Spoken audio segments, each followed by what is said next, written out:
All right, so let's get started with the February 6th Raymore City Council work session. We have a couple of items on the agenda tonight. The first one is our joint meeting with the Raymore Chamber of Commerce Board.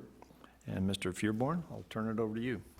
Thank you, sir. I am just going to turn it immediately over to Mr. Eric Collins, the president of the Chamber Board.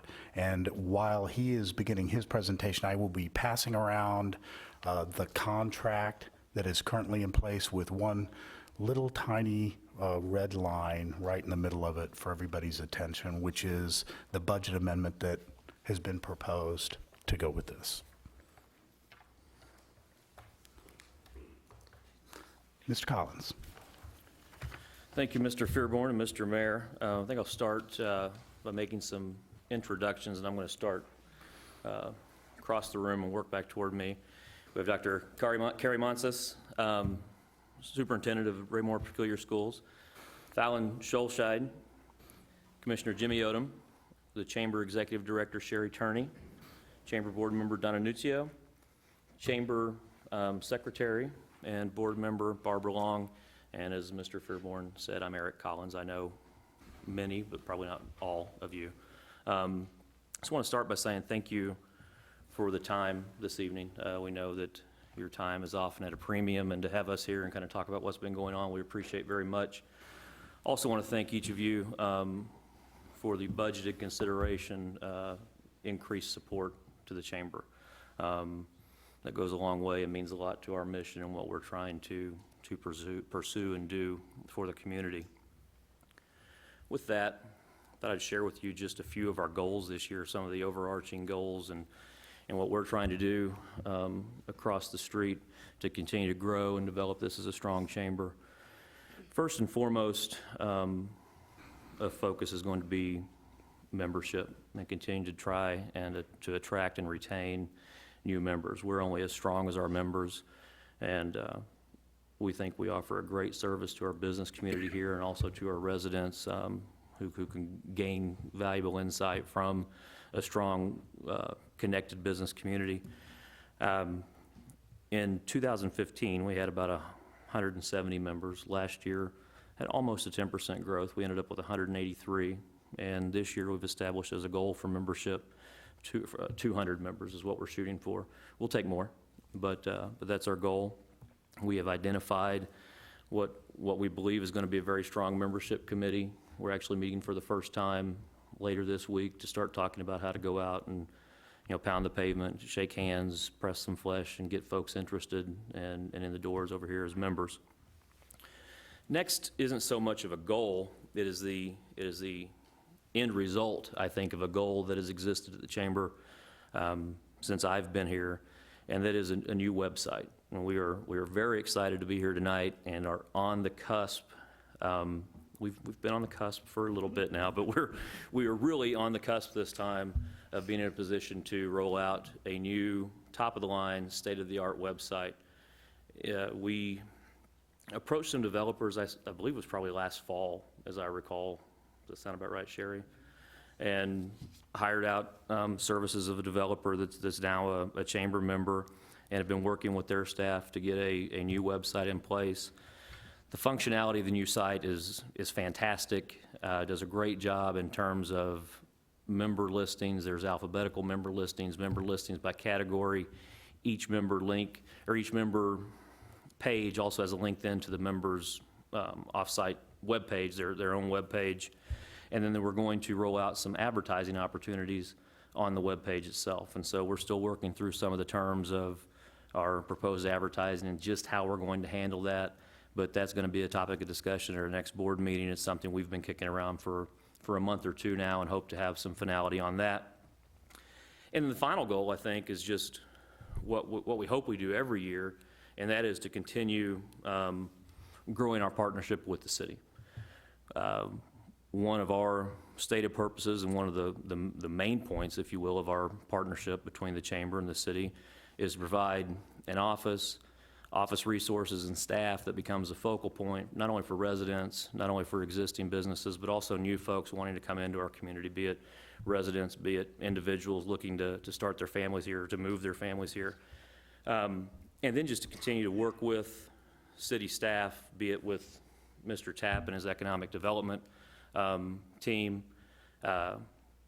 Jeannie Warner has been fantastic for us in terms of identifying and providing to us information and data on who our existing businesses are, who new businesses are, and gets us the information we need so we know who to go out and recruit and talk to. And so that's sort of 3 bullet points, 3 overarching aims that we hope to take this year. I'm remiss too. Want to back up real quick. I forgot to introduce Mayor Turnbow and Matt Tapp as chamber board members as well, and we appreciate very much their efforts and their help on the board. I've served on various boards where you have a city representative, and in many respects, it's almost a figurehead sort of a role. Both of these gentlemen, and Mr. Fearborn before them, roll up their sleeves and do an awful lot of work for the chamber. So it's certainly anything but a figurehead. They're in there helping us and guiding us and providing great ideas, and then boots on the ground getting the work done. So thank you both, and I'm sorry to have overlooked you earlier. And with that, I'm going to turn it over to our Executive Director, Sherry Turney, and Sherry is going to talk about a few of the things that we've got going on right now in terms of programs and other opportunities. Okay, some of the things that we have going on this year, of course, is we're doing our, I believe it's our 10th annual Raymore Day at the K.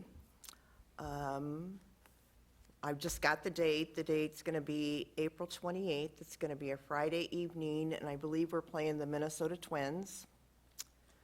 Last year, the last 2 years, we've sold over 1,800 tickets. We sell more tickets than any other community that participates in a community day at the K. Raytown held that record for a long time, but we did surpass them a few years ago, so we now sell more tickets than anyone. And a lot of that is it's about community. We don't call it Raymore Chamber Day at the K, we call it Raymore Day at the K. We've had the school district participate, and they participate in a big way by having the 6th grade choir participate. That brings in a lot of ticket sales for parents, friends, family members, and all of that come out and watch it. Mr. Barber, I know you come in and you purchase tickets every year.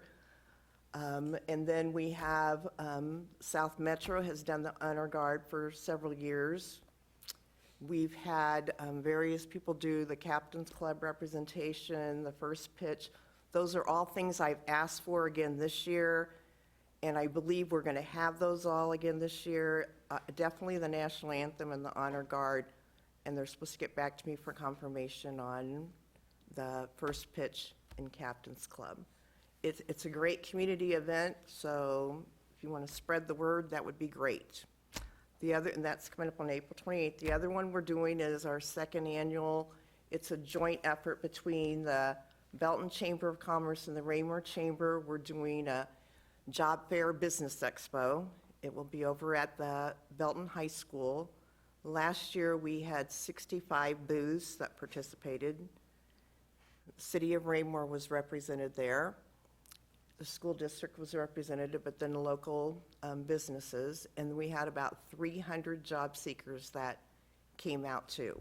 So those are some big things that we have coming up. On the Raymore Day at the K, that's become our 2nd largest fundraiser. We sold over $36,000 in tickets last year and netted between $8,000 and $9,000.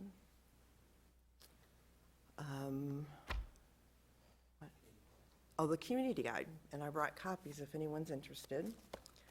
But we're finalizing, and then we do this as partnership with the school district, but we're finalizing the community guide and membership directory.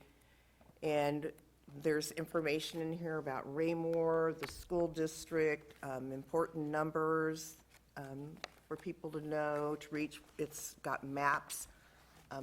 Heather Eisenbarth with the city of Raymore works with us to provide us with the most current city maps. We have information on the different wards.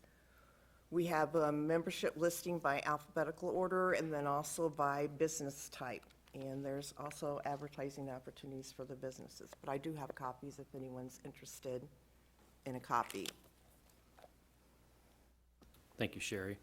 So that's an upshot of what we have in terms of, again, sort of a our mission and what we're focusing on throughout this year, and then also a few of our upcoming programs, and the community guide is something that we're very proud of, and I think is a great resource for the community.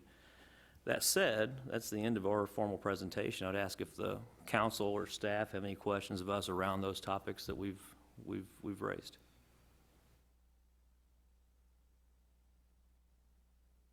Go ahead, Mr. Holmes. Thank you, sir. More of a comment, Eric, than anything else. One, I believe Sherry, during the presentation 2 years ago, talked about one of the most common, if not the most common question that she gets on the phone is space for rental availability here within the city. If you have not been falling asleep, and hiding behind a rock, we are going to be taking care of that here in the very near future with the building behind us, which should be coming online in April, offering both small room rental availabilities as well as a large-scale room for 300 or better, and then transition outdoor space as well. The RAC Center is expected to come online this fall. We're very proud of those bond issue efforts that are going to be going through, and we want those to be utilized by every member of our community, not just the general citizens, but the chamber and the school district, anybody else that has a need for that. We want this to be a true community partnership. To that end, Eric, Mr. Barber and I did something gosh, what's it been, 6-8 months ago, Kevin, that might be of interest to specific members of your organization, in particular the restaurants and perhaps maybe the convenience store segment of the chamber. With these new amenities coming online, the events at those locations will certainly impact their business in a positive way. Most people just know what they've heard word of mouth or maybe read in the paper. We offered and went into one of the local businesses here, one of the restaurants in our ward, and gave them a sit-down briefing. Staff backed us up and brought the visuals. It was very well received. We actually did a tour of the 4 parks projects, which would impact them the most. Obviously, when the amphitheater goes in up here at Hawk Ridge Park, if we have a concert there, those people are going to be looking for some place to eat before or after the event. If we have a basketball tournament at the new RAC Center, et cetera, you see where that's going. So we would like to extend that offer, certainly within our ward, and be willing to go somewhere else. I imagine my colleagues would do the same, but we'll sit down with any of your members that would be interested in just hearing more about those amenities that are going to be coming online. Like I said, the first one here in a couple of months and then continuing over the next year, and how those can potentially impact their business, and if they're interested in getting their coupon out or their name in front of those crowds as they're there, staff will take over at that point and give them all those options. But I will certainly want to put that in front of you. Well, I appreciate that very much, and depending on who you talk to, you'll find a lot of folks that will tell you I'm always asleep or hiding behind a rock, but I do in this instance. I'm very excited, and I've commented to not just the mayor and staff here or folks on the chamber, but it's exciting to be in Raymore right now and see all these neat things going on, and the construction, as aggravating as that can be at times, it signifies something, right? And it's great to see that. And to your point, and I'll be brief here, that's one of the great things about this community is to have council members who are willing to take that time to go out to constituents, chamber businesses, patrons, and throw that out there. So thank you very much for that, and certainly be the sort of help that we would like and appreciate, and I'm going to share that with those members who might be interested. So we may just take you up on that. Thank you. Mr. Fearborn? Thank you, sir. What we will be doing, staff will be bringing to the city council at next week's regular city council meeting for first read, the amended contract. The only amendment within here, and it's really the only amendment, I think, since I've been here, is the only thing that's really changed is the city council's support of the chamber. We will be bringing that to you. It's already in the budget.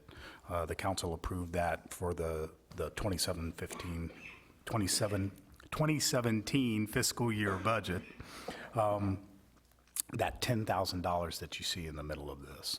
Second read will be on February 27th, I believe, and that will lead to Sherry being able to bill us for the new amount prior to the April 1 deadline. Unless I hear differently from the council, that will be on your agenda next Monday night. Okay. That includes staff report portion of this, sir. Okay. Sonia? Thank you, Mr. Mayor. I just have a quick question. First of all, I would love to see a copy of your Raymore guide that you have there. And also, I was just curious, are those, I know you guys send things out to new people in the community, and what else are you going to be doing with those? Where would people find them if someone's watching and thinks, oh, I want to see that? They are sent out, we get a listing from the city of Raymore each month of all new residents. These are included in every new resident, so last year, more than 850 of these went out. Anyone that comes in our office asking for information about the community, we give them a copy of this. We keep copies of the Raymore Review in our office. We give them copies of that. We give these to our local businesses, people that call up looking to relocate here or possibly relocate their business. We share all of this information with all of them. I hope that answered your question. Okay. Mr. Barber? I was just going to ask, is that going to be on the website, your new website? Will be electronic copy of that? I know that question's come up, and I believe that they told us that they can place this on our website. Excellent. Anything else? Okay, well, thank you all very much for being here tonight. We enjoy the growing relationship that we have with the chamber. I know it's really opened my eyes being on the board here for the last 7 or 8 months, and I appreciate all the hard work that Sherry does and everybody else that holds office there, especially Barb with the secretarial responsibilities. That can be quite cumbersome at times, keeping minutes of all those meetings, but we really do appreciate our chamber, and thank you for being here tonight. Thank you for having us, and thank you all for your time. We appreciate it. Okay. Next item on our agenda is the Sunset Lane Extension. Mr. Fearborn. Hang on just one second, sir. Sure. I'm going to get our staff into their places. Oh, okay. All right.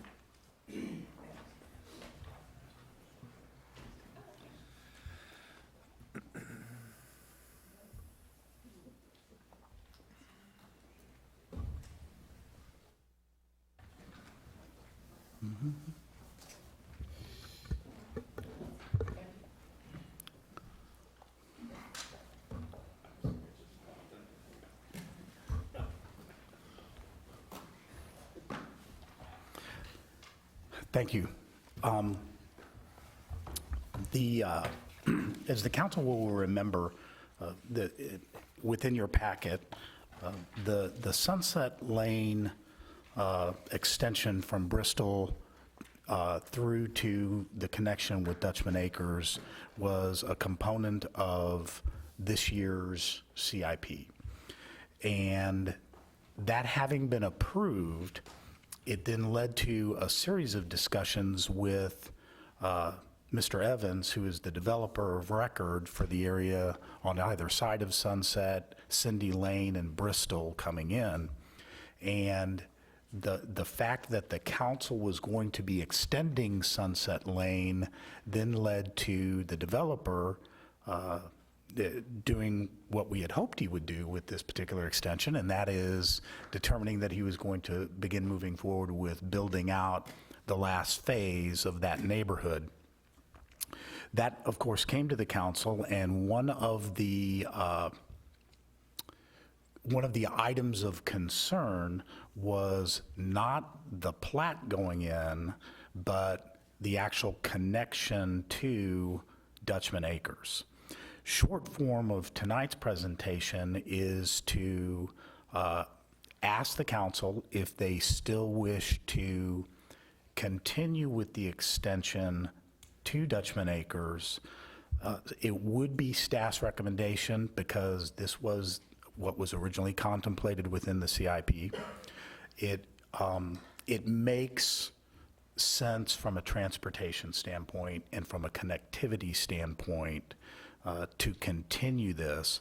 Staff would recommend that it remain in the CIP, but that we wait until after there is sufficient construction going on in the neighborhood, that the folks who had some other concerns from Dutchman Acres can see that we're keeping our promises relative to the BMPs and the water retention that was going to go on. You'll remember that was another one of their concerns during that.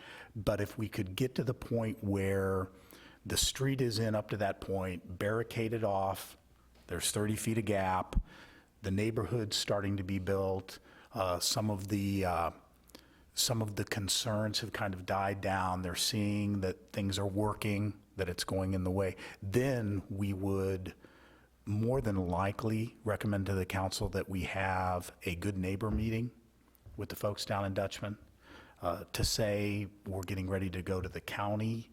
You can see here what we have done. Any input on that, any further input on the road.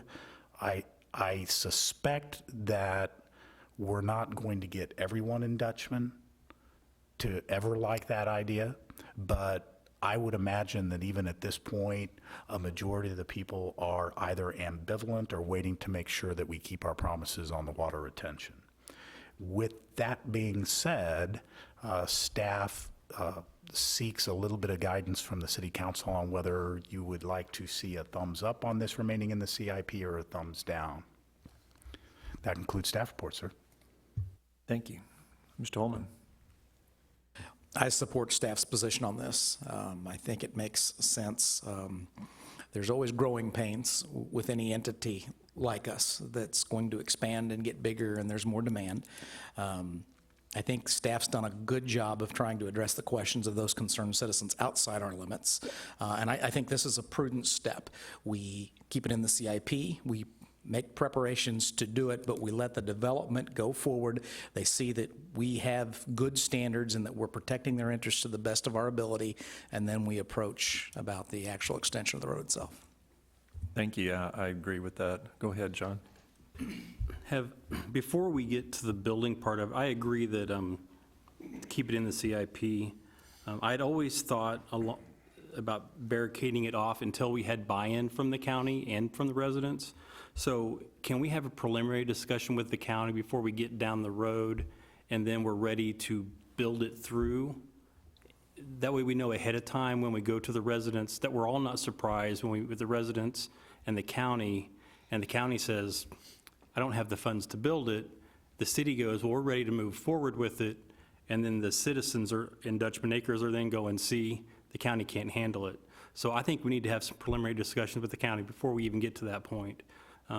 Maybe not before House 1 goes in, but as we're starting this process, we need to start that talk with the county ahead of time to see what they have to offer, what they can do for us, so that we can alleviate those concerns with the citizens before we get to the good neighbor meeting. And one of the things, of course, what we need from the county is going to be, Jim, what would we have to, because we're going to have to take something from them. We need an easement vacation or We need a right-of-way permit is what we need to work in their right-of-way. We're not expanding their right-of-way, but we're going to be working within their right-of-way, correct? And we actually, because it's in the CIP, this is going to be not similar to, but from a funding standpoint, I'm going to use that phrase of similar to what we did in the intersection at School Road and Hubach Hill. We will actually be paying for an improvement that's in the county.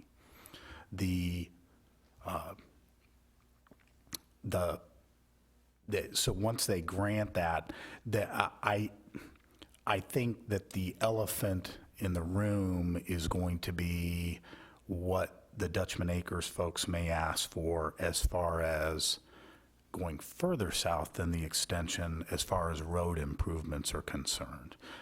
For sure, once the extension is in, Mr. Crass has indicated to me that maintenance, as far as snow plowing is concerned, will be the city, because it makes no sense to go down to the end of Sunset where it's going to be and not just keep the blades down and go on through to Hubach Hill Road, which we're already plowing anyway. So they are going to get their main road through that particular neighborhood plowed from this. What other forms of maintenance they may be asking for, I'm not sure. Mr. Crass, can you remember what the preliminary cost was to not widen it to where Sunset is at its current terminus, because that would be really wide. We'd be on people's front porches. But I if think we had worked up a price of like 50 or 60,000 to overlay it without any significant widening. So they may be asking for that. It's certainly a narrow road. We did do a bit of to the degree that we could, we did some car counts. I know that was another one of their concerns, especially that a lot of students were going to be pouring down that road from that one particular neighborhood to get to the high school campus.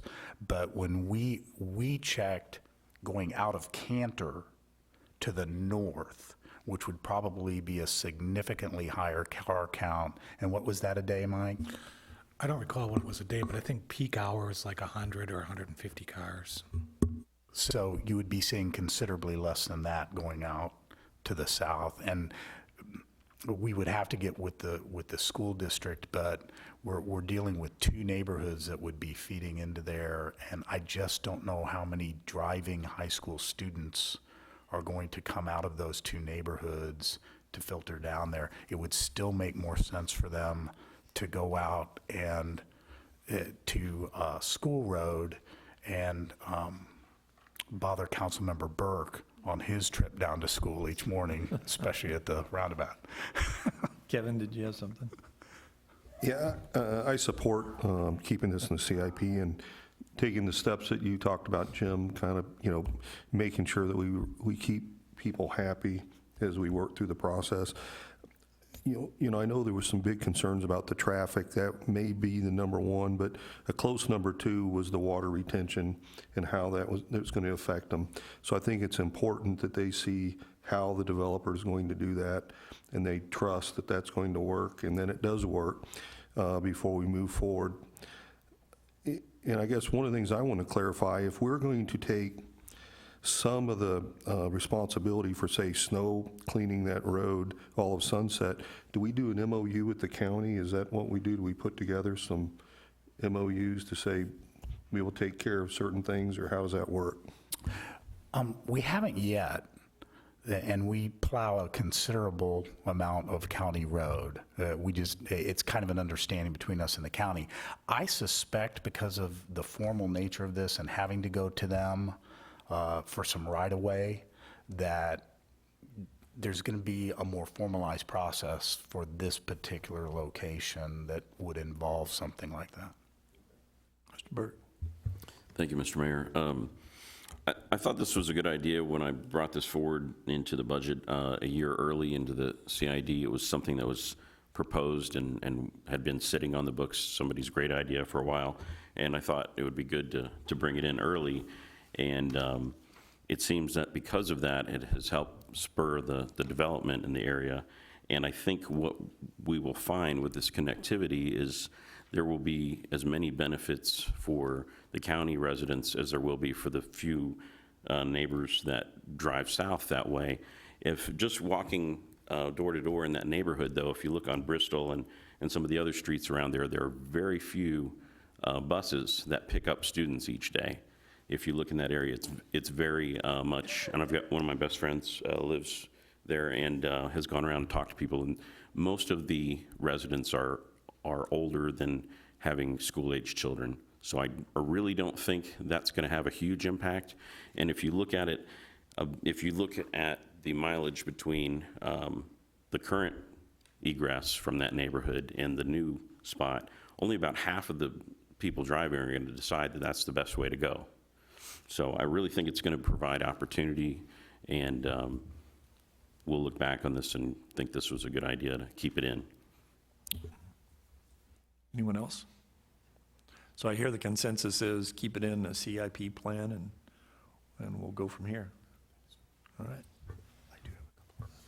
Okay.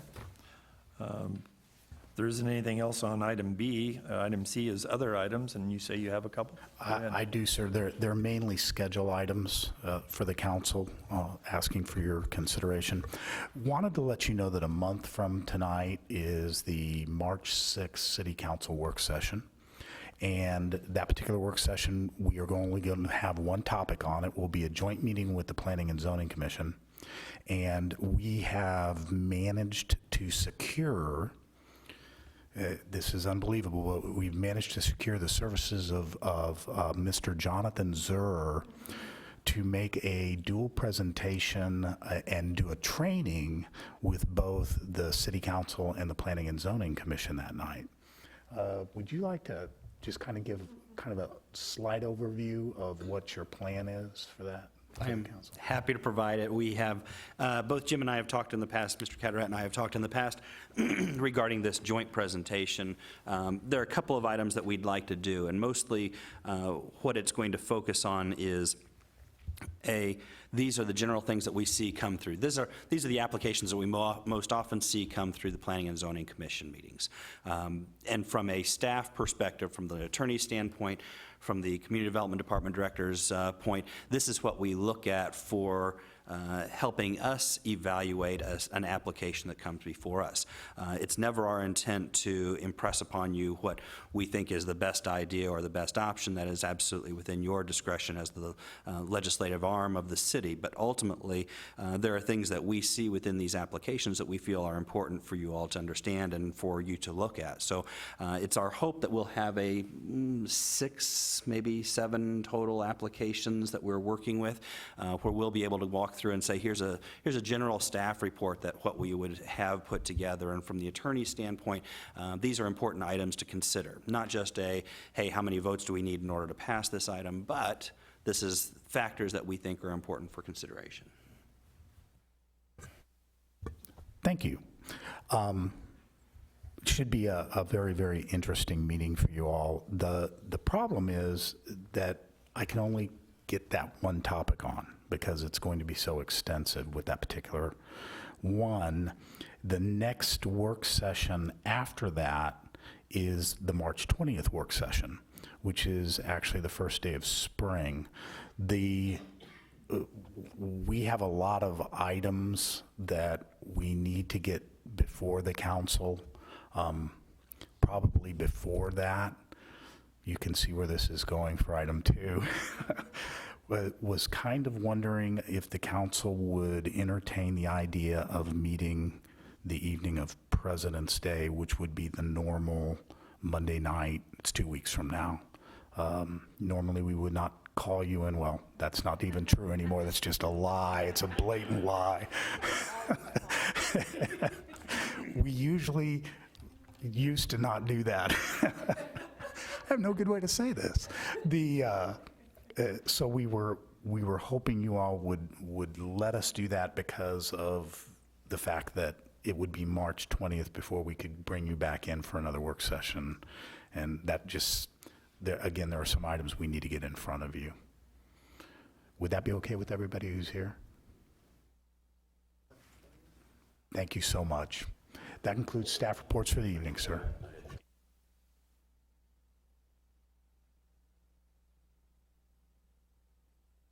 Okay, all right. Just as a reiteration about the job fair that's coming up, I didn't hear Sherry say it, she may have and I may have missed it, but it is April 1st, Saturday, April the 1st over at Belton High School. Is that where they're hosting it? That's correct, sir. And what are the times on that? Does anybody recall? No, but we'll get those out to you. Matt, is that like 9 to 11? Okay. I just wanted to make sure I got those particulars out for folks, and please check the chamber website as well if you're interested in attending or participating. And interestingly enough, we are actually supposed to be, the agreement with the Belton Chamber of Commerce, who we tag team with on that, is that we'll move back and forth between the cities. Well, we don't have any place, so it was very interesting, sir, that you brought that up, because they are salivating to have this in the rack, which will be a perfect place to do that. So do we get 2 years in a row since they get 2 years in a row? I think that's a great idea. New agreement. Yeah, there you go. And then Does anybody else have anything for tonight's business? I think, we were hit with some good news, bad news. Ms. Hauk is leaving us to go to Merriam, Kansas, as people got out of my, you will be missed, by the way. I hope you know that. The last meeting that you conducted for us, you did a great job with that. All of your presentations to the planning and zoning and to this group about all the different projects that are on the books, I'm hoping everybody else is ready to start taking those on, because you've done a great job with those too. Thank you, Meredith. Some great work there. I just want to hopefully we'll recognize you again real soon in a more formal meeting than just a work session, but thank you for everything you've done. Anybody else have anything? If not, we will stand adjourned.